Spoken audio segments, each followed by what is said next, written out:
Hoy estamos aquí en La Laguna con Rebeca García Araujo, abogada, que nos va a contar un poco de su experiencia en el mundo inmobiliario, teniendo que ayudar a personas con problemas que se han enfrentado en este sector. Y pues bueno, le vamos a dar la bienvenida a Rebeca. Pues bueno, Rebeca, muchas gracias por recibirnos en este ratito que nos has concedido. Y bueno, bienvenida. Bueno, muchísimas gracias por la invitación y por permitirme compartir espacio de conocimientos y experiencias a través de tu canal. Muy bien, pues cuéntanos un poco en qué estás especializada, en qué estás trabajando más. Bueno, mira, yo llevo casi ya 18 años de ejercicio profesional. Me he ido especializando con los años y con las necesidades de mis propios clientes en el ámbito laboral.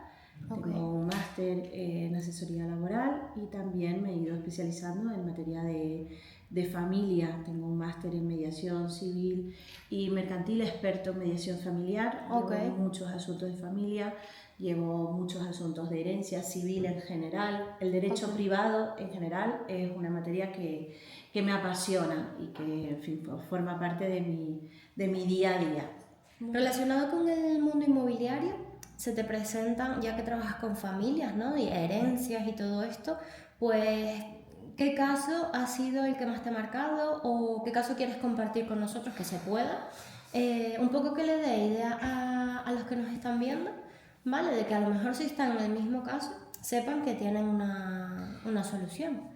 Mira, realmente está todo muy mezclado y está todo muy relacionado entre sí. Cuando trabajas con asuntos de herencias, normalmente siempre hay una vertiente de gestión inmobiliaria, Claro, de parte del patrimonio que se va a recibir en esa herencia o de la totalidad del patrimonio que se va a recibir en esa herencia. Además, en muchas ocasiones ocurre que no solamente tienes que gestionar la vertiente de la sucesión propiamente dicha, esa transmisión de bienes de parte de quien fallece a favor de sus herederos, sino también la gestión de ese patrimonio, inmuebles que están alquilados, claro, inmuebles que interesa colocar para el alquiler, inmuebles que no se quieren administrar ni conservar en el patrimonio porque hay muchas partes involucradas y no es rentable, claro, ni desde el punto de vista de los rendimientos que pudiera generar, ni desde el punto de vista de las obligaciones que genera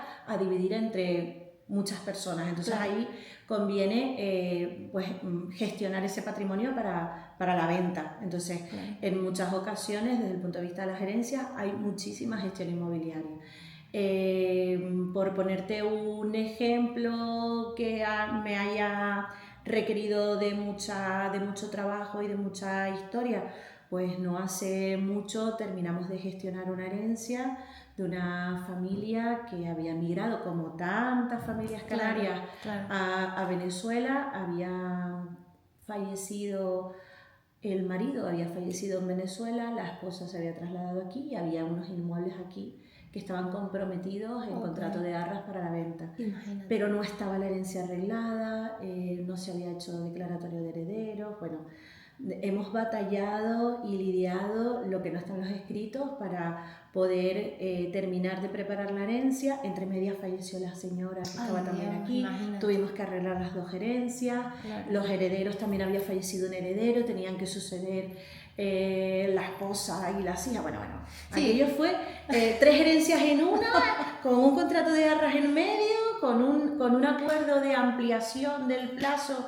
de esas arras que inicialmente, claro, vencían, y al final lo pudimos hacer todo y bueno, lo pudieron sacar afortunadamente se salvó la venta, se pudo resolver la situación y quedaron todos contentos, pero que fue de mucho trabajo y que requiere de mucha intermediación, de trabajar también en paralelo con la inmobiliaria que había gestionado toda la negociación de la compraventa y demás. Pues bueno, pues de eso hay mucho. Hay mucho, ¿verdad? Hay mucho. No, y que cuando entras en un proceso de herencia o para nombrar un tutor legal a través de juzgado, pues claro, todo es tiempo y en ese tiempo, pues claro, estamos viviendo, ¿no? Y puede pasar que no fallezca. Pasan, ¿no?, 1000 cosas. O sea, Para morirse no hace falta sino estar vivo. Sino estar vivo, O sea que pueden pasar mil cosas. Exacto. Y bueno, ya que estamos hablando de esto, me han preguntado en redes sociales, me han dicho que no es conveniente firmar un contrato de arras si hay una herencia de por medio o no está esa herencia arreglada. ¿Tú qué recomiendas? A ver, yo creo que hay que ir caso por caso. No se puede hablar de manera general porque en derecho 2 y 2 nunca son 4, Okay. ¿vale? Entonces, habría que ir caso por caso. Yo no recomiendo, bajo ningún concepto, si efectivamente el inmueble que se está promocionando para la venta está en una masa hereditaria que no se ha arreglado todavía, lo que sí no recomiendo bajo ningún concepto es que ese contrato de arras no se firme por todas las personas que deben intervenir en esa herencia. Okay. Es decir, no me sirve, a mí particularmente, no me sirve que me digan, no, pero yo cuento con el consentimiento de todos los herederos, yo lo quiero por escrito. Por supuesto. O sea, o me firman todos, o un poder notarial, donde efectivamente, y además se me justifique y se me acredita quiénes son todos los herederos y toda la información. Es verdad que hay que ser un poco flexibles porque la tramitación de este tipo de asuntos, pues no siempre se puede hacer de forma rápida. Exacto. ¿Vale? Porque, claro, tarda en el tiempo. Porque puede demorarse en el tiempo, sobre todo cuando estamos hablando de inmuebles que tienen una cierta antigüedad, pues por desgracia en nuestra sociedad está todavía muy arraigado que nuestros abuelos, nuestros padres, si estamos hablando de padres de mediana edad para arriba, pues no tengan arreglados los papeles de su casa y fallecen. Y resulta que lo que tenemos es una hijuela porque mi padre lo recibió de la herencia de mi abuelo y no hay escritura. Todo eso requiere de una tramitación y de un papeleo que lleva su tiempo. Claro, no solamente declaratoria de herederos, sino hay testamento, No, herencia. Es que imagínate que no está inscrito, que no haya escrituras porque lo que hay es una hijuela en donde se cede un terreno y que tu padre construyó, pero nunca hizo ni declaración de obra ni nada, porque como antes podíamos construir sin hipotecarnos, Claro. pues nunca necesitó arreglar papeles para tal. Y lo único que tenemos es un catastro, que sí, se paga el IBI, pero no tenemos nada más. Claro. Pues todo eso hay que construirlo para poder vender y para que el que vaya a comprar, que va a necesitar de una hipoteca casi con toda seguridad, pues Claro. pueda gestionar en el banco el correspondiente préstamo hipotecario. Entonces, Claro. todo eso lleva un tiempo. ¿Se puede firmar un contrato de arras en medio de todo ese proceso? Se puede firmar. Hay que valorar bien la situación y hay que ser conscientes de los tiempos medios que se puedan... que podemos sacar de esa operación. Claro. Efectivamente. Todo depende de los intereses también de quien vaya a comprar. Una persona que vaya a comprar no tiene tampoco la obligación de pasar por un tiempo de espera X. Es cuestión de también valorar qué me interesa, qué no me interesa, si me conviene, si no me conviene, Claro. si estoy enamorado de este inmueble y estoy dispuesto a esperar, a ser flexible. Pues bueno, si siendo conscientes de todo eso se pueden arbitrar garantías que permitan a una y otra parte tener una cierta seguridad de cómo van a ser las cosas. Y sobre todo en el proceso debe mediar muchísima información y muchísima comunicación para que ese negocio llegue a buen término. Muy bien, pues gracias, porque las personas que nos siguen, pues esto es un tema muy común, ¿no? Y que muchas personas tienen miedo, y es normal, es lógico, es un riesgo también, ¿no? Evidentemente. El comprador, así como cuando en las propiedades de protección oficial, las viviendas de protección oficial de segunda mano, sí, gestionamos una compra-venta, tenemos al comprador y hacemos un contrato de arras, ¿no? Una persona mencionó en mis redes sociales que no estaba de acuerdo con eso, ¿no? Y yo te pregunto, porque yo tengo 10 años siendo asesora inmobiliaria y bueno, siempre se hace un contrato de arras, siempre condicionado a que salga la resolución de vivienda, ¿no? A favor de las partes, que si no sale se devolvería el dinero al comprador, ¿no? Por supuesto. A ver, efectivamente, yo siempre recomiendo cuando hay interés en adquirir un inmueble, pues hay una serie de gestiones o de averiguaciones previas antes de formalizar un compromiso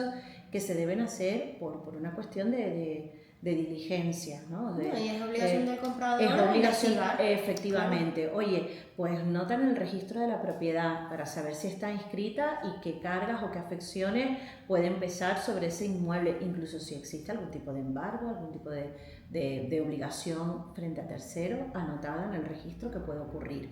Verificar que en el catastro está efectivamente correcta la información catastral de esa parcela. Si en el registro de la propiedad consta que se trata de una vivienda de protección oficial, puedes solicitar la resolución que califica esa vivienda como VPO a los efectos de conocer cuál es el régimen jurídico y si es una vivienda que es susceptible de quedar desafectada, si es una vivienda que está condicionada para la autorización de venta a que se devuelvan las cantidades que se hubieran podido recibir en concepto de subvención cuando se produjo la primera adquisición, si quien me pretende transmitir es el primer adquirente de la vivienda o ya se trata de un segundo o tercer adquirente. Toda esa información es una información que corresponde al comprador averiguar y entender y comprender antes de decidir si ese inmueble en concreto le interesa o no, le conviene o está realmente a su alcance. Y yo también he visto a lo largo de mi trayectoria, pues yo también me he encontrado con contratos de arras donde se hace constar esa circunstancia particular del inmueble en cuestión y se puede condicionar la finalización de la operación sin que haya ningún tipo de penalidad para el comprador a que efectivamente se obtenga por parte del instituto, en este caso el Instituto Canario de la Vivienda, si estamos hablando de bienes que se encuentran en esa situación en Canarias, pues que autoricen esa compraventa. Sí. A ver, controlando la información, en derecho civil cabe todo lo que no sea contrario a ley o constitutivo de un delito. Entonces, pues controlando la información sí que se pueden arbitrar los mecanismos de garantía para una y otra parte que permitan tener la tranquilidad o la seguridad de que si se dan determinadas circunstancias podremos llegar al final y si no se dan podemos resolver sin que haya ningún tipo de penalidad, efectivamente. Correcto. Estamos escuchando a Rebeca hablar de cosas muy interesantes sobre herencias, compraventa de bienes de protección oficial y ahora le vamos a preguntar sobre las derramas y las compraventas, además de algún caso de divorcios o separaciones que también nos ocurren, por lo menos a mí, en mi día a día, que es muy interesante hoy escuchar la opinión de Rebeca en este caso. Sobre las derramas, Rebeca, me ha pasado que por lo menos ahora tengo una vivienda en el Sobradillo que se va a vender y tiene una derrama aprobada en diciembre. Esta derrama es para cubrir unos gastos el arreglo de la fachada del edificio que todavía no se ha empezado. En ese caso, ¿a quién le corresponde hacer el pago de esa derrama? A ver, con carácter general, las derramas y las cuotas de comunidad de propietarios afectan a la vivienda. Es decir, siempre van a corresponder al propietario de la vivienda. ¿Qué ocurre? En este caso que me planteas, tienes una vivienda que está comprometida para la venta o que está en promoción para la venta y la Junta de Propietarios ha acordado una derrama. En principio, a quien le correspondería pagarla va a ser al propietario. Si en el acuerdo de la Junta que adopta la aprobación de la derrama se establece una fecha concreta en la que deban los propietarios hacer frente a esa derrama, pues le corresponderá al propietario que lo sea en el momento en el que se tenga que pagar la derrama. ¿Vale? Okay. El propietario que vende tiene la obligación de entregar la vivienda al día en el pago de las cuotas de comunidad de propietarios y si existe una derrama tiene que informar al comprador, tiene que informar al comprador de la existencia de ese acuerdo en junta que aprueba la derrama para que conozca la obligación que pesa sobre la vivienda. ¿Vale? Claro.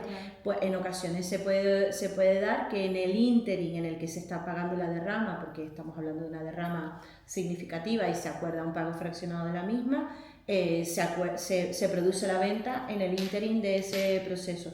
Lo propio es que todas las cuotas que se hayan devengado hasta el momento de la venta sean asumidas por el vendedor y las cuotas que se devenguen con posterioridad a la venta sean asumidas por el comprador. De todas formas, no debemos olvidar que el propietario que vende sigue siendo responsable de las cuotas que pudieran quedar atrasadas durante 2 años después de la venta. O sea, la comunidad de propietarios puede dirigirse al propietario anterior. El que vendió. Sí, por eso es tan importante incorporar a las escrituras de venta el certificado de la comunidad de propietarios respecto de cuál es el estado de la vivienda. Esa es otra información que quien vaya a comprar, aparte de lo que hemos hablado del registro de la propiedad, del catastro, de posibles afecciones por la calificación de VPO, pues esa es otra información fundamental para quien vaya a comprar, si el inmueble que va a comprar está en régimen de propiedad horizontal, conocer en qué situación está la vivienda con respecto a la comunidad de propietarios. Exacto, y por eso llevamos un certificado de que está al día, de notaría, ¿no? Es fundamental. Si hubiera una derrama que está acordada pero que no ha iniciado el calendario de pago, o no se ha llegado a la fecha en la que se devenga la obligación, pues ese certificado de la comunidad de propietarios debe hacer constar que está la vivienda, está al corriente en el pago de las cuotas y queda pendiente o está por vencer la derrama acordada en acta por importe de tal, con estas condiciones. Pues esa es una información que también debe figurar en el certificado. Claro, y a mí también me ha pasado que propietarios venden su vivienda, hay una derrama en ese momento y la pagan toda. Sí. ¿No? Entonces también eso se hace constar en el certificado de... Sí, de que la derrama está pagada íntegramente. Sí. Bueno, ya para terminar, ¿qué te parece si hablamos un poco de separaciones, divorcios, ya que está también bastante relacionado con el tema inmobiliario y la mayoría de personas que venden, lamentablemente, pues bueno, es por esta causa, ¿no? Sí, divorcios, familias que se divorcian o separan, que tienen una vivienda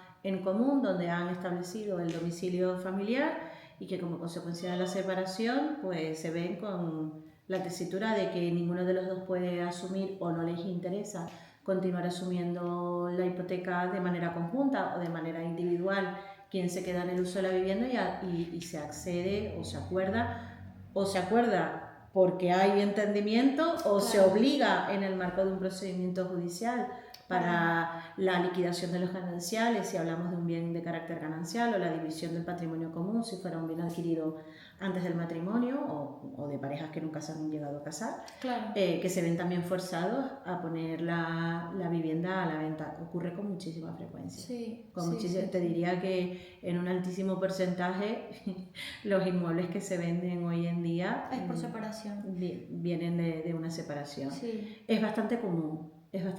Ahí lo primero fundamental es tener la seguridad y la certeza de que las dos personas que tienen que vender están conformes y de acuerdo en las condiciones de la venta. Desde el punto de vista de quien está interesado en comprar, es fundamental tener esa certeza y esa garantía, porque no sé en tu caso, pero yo me he encontrado en alguna ocasión con clientes que me vienen que con el problema de cómo resolver un contrato de arras, porque uno de los vendedores, que es una de las partes de esa familia o de esa pareja que se ha roto, no quiere firmar o se ha echado para atrás en el último momento o ha cambiado de opinión respecto del precio y luego no vende.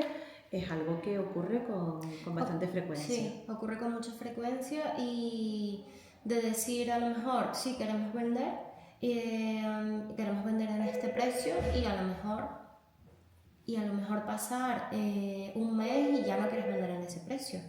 Entonces, claro, la negociación se te viene abajo. Sí. Y bueno, es lamentable en muchos casos porque una familia rota, ¿no? Está claro. Efectivamente. Pero después puede haber consecuencias para el comprador, ¿no? Con el que se comprometen. Exacto, por una cuestión de sentido común, a los primeros a los que les interesa, en principio, con carácter general, resolver esas situaciones a los que venden, claro. Porque siguen atados indisolublemente por una cuestión de carácter patrimonial que les genera derechos, pero que también les genera obligaciones y que les limita para rehacer también su vida en el ámbito patrimonial una vez finalizado ese proyecto familiar, ¿no?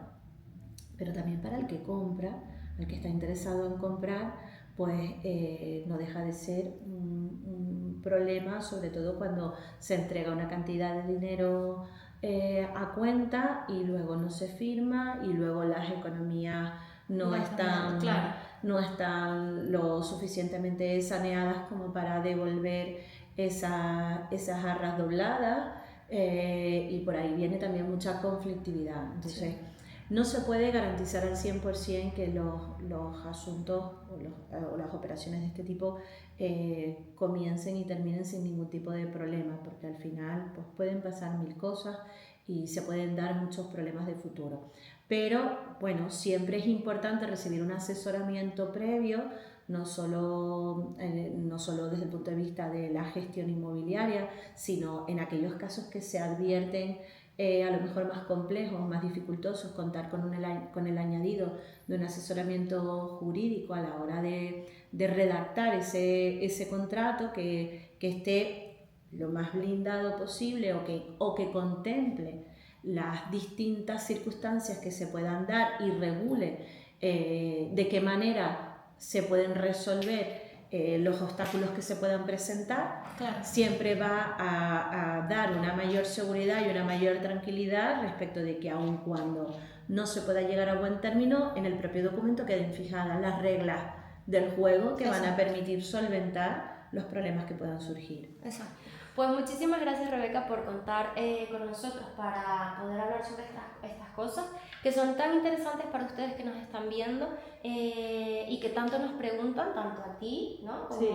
como a mí, que a lo mejor yo como asesora inmobiliaria no tengo toda la experiencia que tú puedas tener, pero que sepan que siempre contamos con profesionales. Por ejemplo, Rebeca en muchísimos casos ha ayudado a clientes a resolver estas situaciones y que han terminado en buen puerto, ¿no? Efectivamente, y que no siempre tenemos que llegar a las últimas consecuencias con la intervención adecuada de los profesionales que conocen este tipo de problemáticas, se puede conseguir soluciones satisfactorias para todas las partes implicadas sin necesidad de acabar en un procedimiento judicial. Exacto.